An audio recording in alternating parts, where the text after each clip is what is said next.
Kwa sasa nataka tupate kuzungumzia moja kati ya stori ambazo zimechapishwa kwenye mitandao ya kijamii kuhusiana na seneta katika serikali ya Rais William Ruto, Seneta Karen Nyamu ambaye pia ni mpenzi wake msanii nambari moja katika eneo la Mlima Kenya katika kuimba nyimbo za Mugithi, Samuel Musyoki akitambulikana na wengi kama Samido. Karen Nyamu ni mtu ambaye tunamtambua kwa maisha anayoishi, maana kila kukicha yeye yupo anayaweka kwenye mitandao ya kijamii na anakuwa ni mambo ya kuzungumziwa kila kukicha. Leo video zikionyesha anapoishi Karen Nyamu zimepata kuzua mazungumzo kwenye mitandao ya kijamii. Hii ni baada ya moja kati ya bloggers katika ukurasa wake wa kijamii wa Facebook akitambulikana kama Simon Mwangi Mudiora kuweza kuchapisha ujumbe huu ambao ameuchapisha akipata kuweza kumwanika Karen Nyamu kwa yale ambayo anayapitia kwa sasa. Mwangi Mudiora kupitia ukurasa wake wa Facebook ameweza kusema hivi. Hii ni baada ya picha na video zinazoonyesha Karen Nyamu akiandamwa mpaka kwake nyumbani. Anasema drama at Runda Graceline Villa as auctioneers accompanied by police attempted to evict nominated Senator Karen Nyamu from a residence over an alleged rent dispute. Sources say Ms. Nyamu has rent arrears running for months.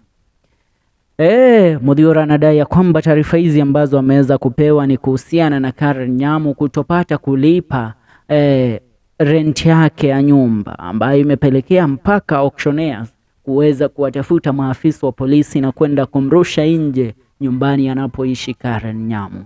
Inaaminika Karen Nyamu anaishi katika mjengo wa kukondisha katika eneo la Runda. Kumbuka Runda ni moja kati ya sehemu ambazo wanaishi matajiri wakubwa katika Jamhuri ya Kenya. Ila wengi walidhani kwamba Karen Nyamu anaishi katika mjengo kwake ambao ameununua yeye mwenyewe.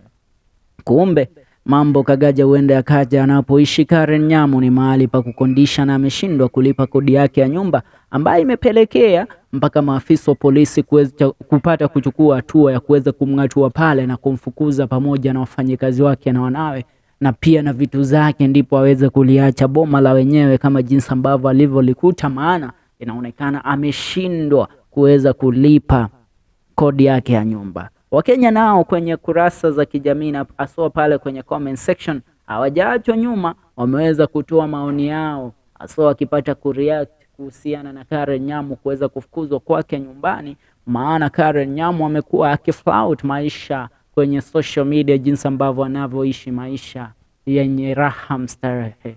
Nikiweza kusoma comment hizi namuona Shiko Armhoro akisema standards, pressure social media, #nothing but prayers forever.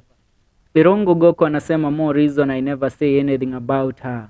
Kanyivu Blessing anasema what I know Karen can do anything to trend. Lucy Paps anasema hata I thought huwa anaishi hii nyumba Samido amejenga hapa unayajielewi. Josephine Waidiru anasema nothing but prayers. Winnie Spency anasema wiye niye dede kaga moto mutu jipanga and all shall be well. Senator Maria kia Maria tunamwona Ras ndio mimi anasema after atafute nothing but prayers amokolena Kalon. Alicia Juguza anasema God of Eddie doing miracles. Wewe Modoni Wakahio Maina anasema when it trains it pours waiting patiently for the pouring part.